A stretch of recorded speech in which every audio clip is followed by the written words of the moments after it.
hari ini? Alhamdulillah sehat dan sangat bersemangat tentunya Pak. Oke, bagus. Apa rencana pertemuan ini Pak? Ya, yang pertama saya ucapkan terima kasih kepada Pak Alexander Ya. selaku calon guru penggerak karena memberi kesempatan kepada kami untuk berbagi, terutama kepada saya. Jadi rencana pertemuan ini adalah persiapan pelaksanaan observasi kelas. Oh ya. Apa tujuannya Pak ya? Tujuannya tentu untuk mematangkan proses pembelajaran yang akan dilaksanakan. Karena kita tahu Pak, selama ini banyak sekali kendala yang kita alami di kelas Pak, baik dari pribadi kita, kemudian dari hal-hal yang mendukung kita maupun yang paling utama dari peserta didik Pak.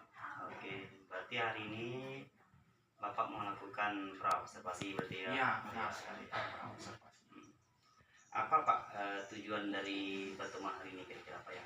Ya, yang pertama ya, karena saya mengikuti coaching ini tentu ingin memperoleh ilmu sebanyak-banyaknya dari Bapak, sehingga tujuan pertemuan hari ini bagi saya jangan sampai kita sesama guru, terutama Bapak yang sudah barangkali beberapa langkah di depan kami sebagai calon guru penggerak, supaya kita tidak berbeda konsep dalam proses pelaksanaan pembelajaran Pak. Oke. Baik Pak, kira-kira definisi tujuan akhir yang diketahui apa nih Pak ya? Kira-kira? Ya, kalau bagi saya Pak ya, tujuan akhir pembelajaran itu bagi saya itu ada dua, secara kualitas, secara kuantitas Pak. Tapi saya pribadi lebih mengedepankan kualitas. Jadi yang ingin tujuan akhir saya adalah kualitas pembelajaran. Jadi bukan hanya berpatokan pada angka-angka atau nilai yang diperoleh oleh siswa, tetapi kualitas pembelajaran itu bisa meningkat walaupun sedikit Pak. Oke, bagus Pak ya. Kesempatan apa nih Pak kira-kira yang sudah Bapak miliki ya? Ya, nah inilah salah satunya ini Pak, pertemuan kita ini, diskusi kita ini bagi saya itu kesempatan besar untuk mengupgrade diri saya, mengupgrade kemampuan saya supaya kedepannya proses pembelajaran yang saya laksanakan itu bisa lebih berkualitas Pak. Oh ya. Kalau di skalakan tuh dari 1 sampai 10 kira-kira posisi Bapak tuh di mana ya? Nah itu dia, kalau kita sulit Pak ya untuk menilai diri kita, tapi karena pertanyaannya seperti itu, saya hanya berani menilai diri saya maksimal itu 6,5 Pak. Ya karena tentu saya pribadi masih merasa masih banyak kekurangan dan bersyukur sekali dengan adanya kegiatan seperti ini saya bisa berdiskusi, menggali ilmu sebanyak-banyaknya dengan proses kolaborasi bersama Bapak selaku calon guru penggerak. Oke. Baik Pak ya. Apa kekuatan Bapak kira-kira ya yang untuk mencapai tujuan tersebut Pak? Iya. Kebetulan saat ini di tahun ajaran 2024-2025 saya berfokus pada media pembelajaran Pak. Jadi fokus saya dalam kegiatan observasi maupun kegiatan pembelajaran sehari-hari saya nanti adalah menggali, menganalisis kira-kira media apa yang paling pas, paling cocok yang dapat membuat antusiasme siswa terhadap proses pembelajaran itu benar-benar bisa meningkat, sehingga dampaknya nanti kan kuantitasnya juga baik. Itu harapan saya Pak. Jadi fokus utama saya pada media pembelajaran. Media pembelajaran. Ya. Oke. Peluang dari Bapak sendiri kira-kira apa ya yang mau diambil? Ya. Jadi kembali lagi kepada media pembelajaran. Kita bisa merasakan bersama Pak dukungan kepala sekolah, kemudian fasilitas yang kita punya. Jadi kemungkinan tentang media yang lebih kreatif dan inovatif itulah nanti yang akan coba saya ambil supaya tujuan akhir dari pembelajaran itu benar-benar tercapai Pak. Oke. Sangat luar biasa Pak ya. Ingin menciptakan model pembelajaran yang kreatif dan inovatif Pak ya. Iya, benar. Oke. Kira-kira ada enggak Pak hambatan Bapak untuk melakukan ini observasi ini ya? Ya. Tentu yang pertama pemahaman pribadi saya Pak terhadap proses pembelajaran itu. Yang kedua faktor dari peserta didik. Nah, kita kan tidak bisa menyamaratakan kemampuan peserta didik satu dengan yang lain. Kita tidak bisa menyamaratakan antusiasme peserta didik satu dengan yang lain. Ada yang bisa fokus, ada yang sulit fokus, ada yang bahkan tidak bisa fokus, Pak. Misalnya dia berbicara terus. Kita mengajar di depan berbicara, siswa juga ikut berbicara sehingga sangat mengganggu proses pembelajaran. Jadi Bapak ingin menciptakan pembelajaran ya yang kita ketahui sekarang pembelajaran berdiferensiasi berarti Iya, ya. benar, Ya. benar sekali. Oh, Ya. ya. Karena kan beda karakteristik siswa. Betul. Kira-kira rencana Bapak yang ingin Bapak lakukan apa ya untuk mencapai tujuan? Jadi kembali lagi Pak ya, karena fokus saya ke media ini, jadi saya belum berbicara ke metode, belum berbicara ke evaluasi, hanya fokus di media. Jadi media yang saya persiapkan ini saya harapkan bisa menstimulus peserta didik yang berbeda-beda karakter nanti, sehingga dapat memiliki pemahaman yang sama dari apa yang saya sampaikan Pak. Contoh media audiovisual kan bisa kita manfaatkan karena era teknologi sekarang. Media audiovisual itu bagi anak, bagi peserta didik yang usianya remaja itu lebih menarik Pak, sehingga fokus belajar mereka itu bisa lebih ditingkatkan dengan penggunaan media audiovisual.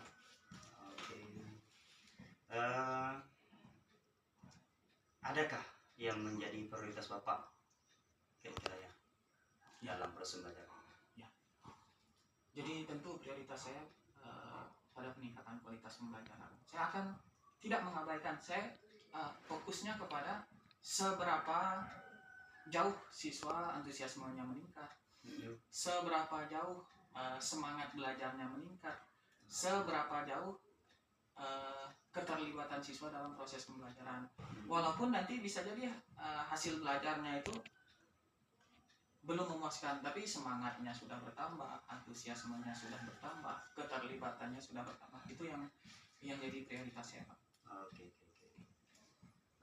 Kira-kira strateginya seperti apa Pak ya? Ya, strategi pembelajaran ya tentu ini yang harus kita persiapkan bersama, terutama perlu saya diskusikan dengan Bapak, dengan rekan-rekan sejawat yang lain. Strategi yang saya siapkan tentu saja mempersiapkan media yang benar-benar cocok, terutama ini kan cocok dengan berbagai macam karakter peserta didik, karena beda Pak. Beda tadi akan menimbulkan jika tidak dipersiapkan dengan baik, tentu hal yang berbeda itu nanti penanganannya juga harus berbeda-beda. Berarti dalam menangani tingkat kemampuan peserta didik, Bapak lebih terfokus ke bagaimana mereka menyikapi minat mereka sejauh mana gitu kan? Iya, benar sekali. Bagaimana Pak jangka waktu yang Bapak perlukan? Ya, karena ini masih proses kita kan masih sama belajar Pak ya, dan fokusnya kepada satu aspek media saja. Saya akan coba untuk kalau di pembelajaran itu kan pembagiannya sistem bab. Saya akan coba dalam satu bab dulu, dalam 4-6 pertemuan, apakah itu benar-benar berdampak atau tidak, kan nanti kita akan laksanakan evaluasi di akhir nanti Pak. Oh ya. Apa ukuran keberhasilannya kira-kira ya? Ya, ukuran keberhasilan bagi saya yang seperti yang sudah saya sampaikan tadi itu adalah prosesnya Pak. Prosesnya. Nah, ketika siswa bisa terlibat aktif, ketika siswa yang tadinya tidak berani bertanya, tidak berani berpendapat, kemudian berani bertanya, berani berpendapat, bagi saya itu sebuah kesuksesan Pak. Ada Pak, menurut Bapak cara untuk mengantisipasi mungkin ketika timbul gangguan? Ya, ini klasik Pak ya, di tempat kita ini kebetulan di daerah salah satu gangguan ketika kita menggunakan media berbasis teknologi itu, kita kadang-kadang ada masalah listrik Pak. Salah satu contoh saat kita menggunakan proyektor, kemudian menggunakan pengeras suara yang bersumber tenaga listrik itu kan, ketika listrik padam kadang-kadang stuck sampai di situ. Ya. Kita tidak bisa melanjutkan pembelajaran. Ini sudah saya antisipasi, saya siapkan media elektronik, saya siapkan, kemudian media pembelajaran konvensional juga saya siapkan, Pak. Oh, ya. Berarti dengan pembelajaran yang sudah menyiapkan berbagai teks inti ya Pak, Iya. yang sudah di print gitu ya Pak. Iya. Oh ya. Apa Pak kira-kira komitmen Bapak nih tentang rencana aksinya nih ke depan? Tentu saja melakukan persiapan sebaik mungkin, Pak. Nah, persiapan dari pribadi saya, persiapan diskusi dengan rekan sejawat, maupun persiapan dari kondisi psikologis siswa, Pak. Nah, barangkali nanti seiring berjalan waktu, proses itu kan nanti akan berjalan secara alami. Semakin berjalan itu harapan saya itu akan semakin mudah, Pak. Oke. Kira-kira siapa Pak dan apa yang dapat membantu Bapak dengan menjaga komitmen tersebut Pak ya? Ya tentu saja kalau pertanyaannya siapa, itu ya seluruh stakeholder yang ada di sekolah, Ya. Ya, mulai dari kepala sekolah, rekan sejawat, itu kan semua bisa dijadikan sebagai rekan kolaborasi. Kemudian tentu yang paling penting ada peserta didik, Pak. Oke. Jadi bagaimana Pak dengan tindak lanjut dan aksi Bapak terhadap coaching Pak? Oke. Jadi rencana tindak lanjut saya adalah walaupun proses coaching ini selesai, tentu kan kita masih boleh Pak ya tetap kolaborasi Pak ya. Masih. Nah itu jadi proses diskusi itu, proses kolaborasi, kemudian proses saling berbagi itu saya harapkan terus berjalan Pak. Sehingga kan tidak hanya pada saat coaching ini saja kita berusaha untuk meningkatkan proses pembelajaran, tapi terus menerus ke depan, sehingga nanti terjadilah stabilitas proses pembelajaran. Secara otomatis kan siswa sudah terlibat aktif, guru mudah dalam menyampaikan pembelajaran, sehingga kan hasilnya nanti otomatis kan hasilnya yang bentuk angka-angka juga akan semakin meningkat gitu, nilai gitu Pak. Baik Pak. Kira-kira masih ada Pak yang ingin disampaikan? Tentu saja ini harapan Pak ya. Ya. Harapan saya sebagai guru, kebetulan ada niat juga menjadi seorang guru penggerak. Mudah-mudahan kepada Pak Alexander nanti kedepannya bisa berbagi, kemudian ya berbagi macam-macam, berbagi tips, berbagi segala ilmu pengetahuan yang sudah diperoleh dalam kegiatan calon guru penggerak. Kemudian seperti yang Bapak Kepala Sekolah pernah sampaikan, cahaya yang sudah Bapak peroleh itu ditularkan ke kami supaya kita sama-sama bisa menerangi proses pembelajaran di sekolah kita ini Pak. Oke. Saya siap Pak. Ya. Siap. Jadi masih ada Pak kira-kira yang mau diumumkan? Barangkali cukup Pak. Oke. Nanti kan bisa kita lanjutkan selama proses berjalan Pak. Oke, siap Pak.